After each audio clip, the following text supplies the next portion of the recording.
Hello. In this video, I'm going to share some suggestions for how to make your own granola and granola bars.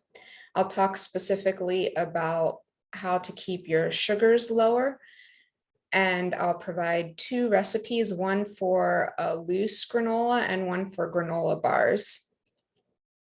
One reason to make your own granola and granola bars is that you can control the ingredients. It means that you can put things in it that you like, the kinds of seeds and nuts and other things that you might actually want to eat or that you're trying to get into your diet for different reasons. And you can also control the levels of things that you might not want too much of in your diet, like sugar and sodium. One thing to keep in mind is the kind of sweetener that you're using. Sugar-based sweeteners, in other words, the kinds of sweeteners listed here that actually have sucrose or its components, glucose and fructose in them, are better as flavor enhancers, and they also are better at holding things together.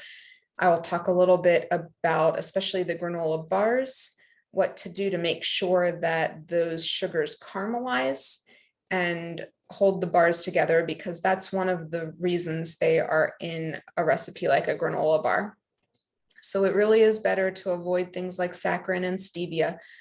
You might look for a recipe that specifically calls for them, and perhaps it has some other ways to hold the bars together if that's the case. But really, a granola bar depends on the caramelization of the sugar to hold it together most of the time. Another thing to think about is cooking oils. You might choose an oil based on its flavor profile. You might choose it based on particular nutritional needs. If you're trying to eat more avocado oil or more extra virgin olive oil, for example, because you've found that they have nutritional benefits you're looking for, these kinds of things are fine. And for the granola bars that I recommend, as well as the loose granola, the temperatures that we bake at are not very high. They're 350 or below, so you don't really need to worry about it. The thing to think about is when you're baking at higher temperatures and cooking at higher temperatures, because a smoke point is the point at which, if you go beyond it, that oil can potentially catch fire. So if you're grilling or baking at higher temperatures, you'll want to think about what the smoke point is. And the more refined an oil is, the higher its smoke point is, but also you find that it loses some of its nutritional benefits. If you see that extra virgin olive oil is very popular right now, it's because it's unrefined, which means that it has more of the basic nutrients that that oil provides. But if you get a light olive oil, that's one that's been refined.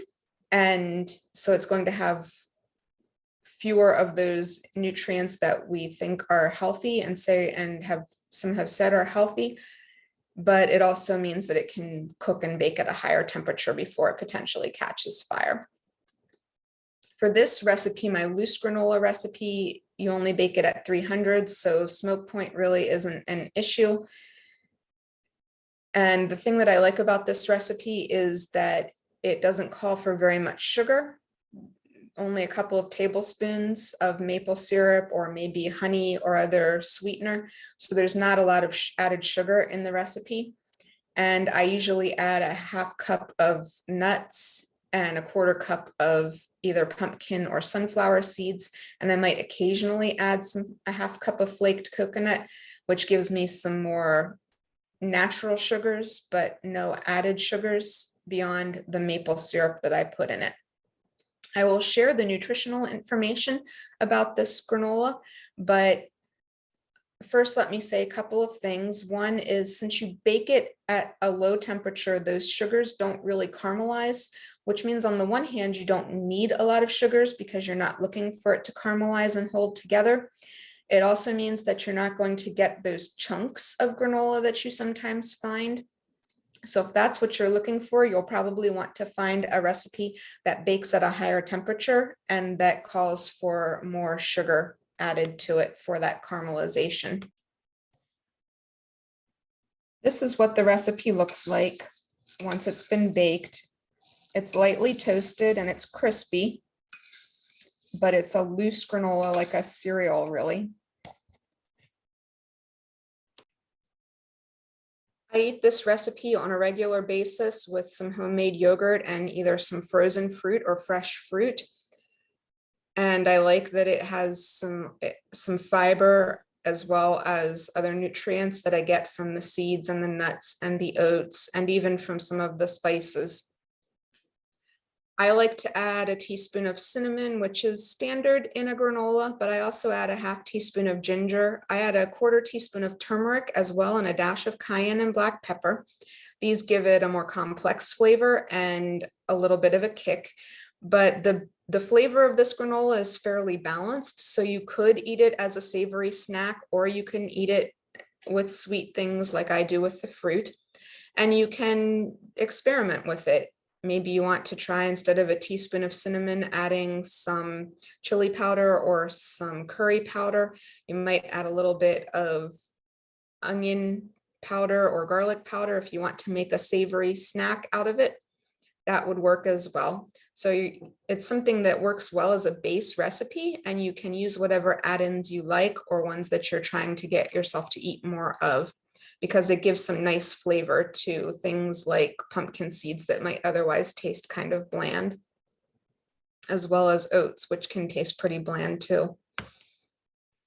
This is what it looks like when it comes out of the oven. It's just lightly toasted and it's loose. It doesn't clump together because it doesn't cook at a high enough temperature and doesn't have enough sugars in it really to caramelize much. The honey, or the maple syrup in this case, really just serves to help enhance the flavor a bit. And here's the nutrition information. You could probably even just cut the maple syrup a little bit more if you wanted to, but you're only looking at about 4.5 grams of sugar in a half cup, which is a standard serving of granola. And it gives you a decent amount of protein as well as some fiber, and you don't get much added sugar or much added saturated fat.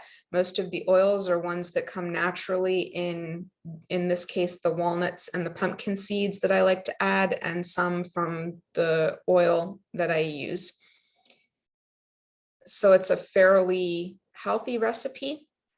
If you think in terms of 4.7 grams of sugar is no more than what you're going to get if you add a little bit of honey to a cup of tea or to your coffee.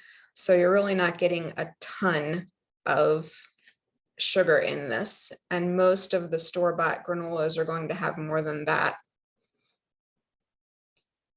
Granola bars tend to need more sugars in them because they need that caramelization. So this recipe is about as low as I've been able to get the sugars and still hold the bars together. I've tried reducing it as low as 2 to 3 tablespoons of maple syrup or honey, and I find that the bars are crumbly. So if what you're looking for is a bar that does hold together, you're going to need 1/3 cup of sweetener to hold it. You might try a 1/4 cup. That might work for you, but you'll want to be prepared for it potentially not to. So this recipe calls for, again, 2.5 cups of oats in this case, and you want to toast those oats at 325 along with any nuts or seeds that you might be putting in your granola bars.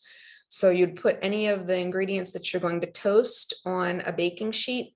You can use the same parchment paper you'll use for the pan that you're going to ultimately press the bars into if you want to reuse and not waste as much. Or if you have a nonstick baking sheet, you don't need to do that, but just basically toast the oats and any seeds or nuts for 5 to 10 minutes. After 5 minutes, keep an eye on them and see, let them get to the level of toastiness that you like. And then you can remove that from the oven and put it in a mixing bowl, a medium or large mixing bowl. Now, to get the caramelization effect that will hold the bars together, you'll want to heat the oil or butter along with the sugar and the vanilla and cinnamon and salt in a saucepan on medium heat, and cook and stir frequently until that mixture starts to bubble. And if you're using granulated sugar, it should dissolve completely. But more than anything, what you're looking for is for that mixture to bubble and simmer, because that's going to break down those sugars so that they will caramelize and hold those bars together. Once it's simmered, you can remove it from the stove top and go ahead and pour it right into the oats mixture and stir so that everything coats well. And then let that sit for a few minutes. If you are adding any dried fruit or coconut flakes, you could go ahead and stir those in after several minutes. A little bit of heat from that butter and sugar mixture would break down a little bit of the sugars that are naturally occurring in your fruit or coconut, and that'll give you a little bit more chance to hold those bars together. And if you're adding any chocolate chips, then wait at least 5 minutes, even a little longer. If you don't want them to melt at all, let it cool a bit more. But a little bit of melting will help again to hold the bars together a bit more. But this recipe does hold together pretty well with just 1/3 cup of sweetener. This is what the granola bars look like. They're fairly thick and they hold together pretty well with just 1/3 cup of maple syrup or honey. I put some chocolate chips in them this time, which helps to hold them together a little bit, and I also used some chopped pecans. So once you've got everything stirred together, you can go ahead and press those bars into the 8 by 8 inch pan that's lined with your parchment paper, and press it down well so that everything is densely packed together. That will help the bars to hold together better, and you'll get a nice granola bar. Just let them cool completely to room temperature, and then you can cut them and eat them. They will store in an airtight container for a week or so. You could probably store them a bit longer in the refrigerator, or you could even freeze them if you wanted to. And this is what they look like when they're in the pan, pressed together well. And here's the nutrition information for these bars. I didn't quite make them according to these ingredients this time. I've included nuts and raisins, which are popular. This helps you to see both what the sugar content would be for added sugars, as well as what it would be including the natural sugars that are in the raisins. You can keep the sugars even lower if you need to by doing nuts and seeds and avoiding dried fruit. Dried fruit can be obviously purchased without any sugar added, but the fruit itself still has some sugar. So if it's really a concern for you, you could avoid the fruits completely, but they do have other benefits. Dried fruits have iron. So if you're trying to get iron in your diet, this is a way to do it. And the nuts and seeds and the oats also have a little bit of iron. So depending on what you're looking for nutrition-wise, you can choose your add-ins. Or if you're just really trying to find a way to eat some things that you might not otherwise eat that are good for you, like whole oats and seeds and nuts, this is a way to do it and to make the flavors the way you would like them to be. You can use different spice blends, savory or sweet. You can use an apple pie blend or a pumpkin pie spice blend, or different things like curry and chili powder. It's a matter of what you want to eat and what you're trying to do nutrition wise. So here's a guide to think about things like what to do if you want more protein, what to do if you want to avoid fats or sugars. There are lots of recipes out there you can try online and in library books. So you can hopefully find the recipe that works well for you. I hope that these recipes turn out well for you and that you can enjoy your own homemade granola and granola bars, which will always be healthier and will always be better just because you got a chance to put in them what you wanted.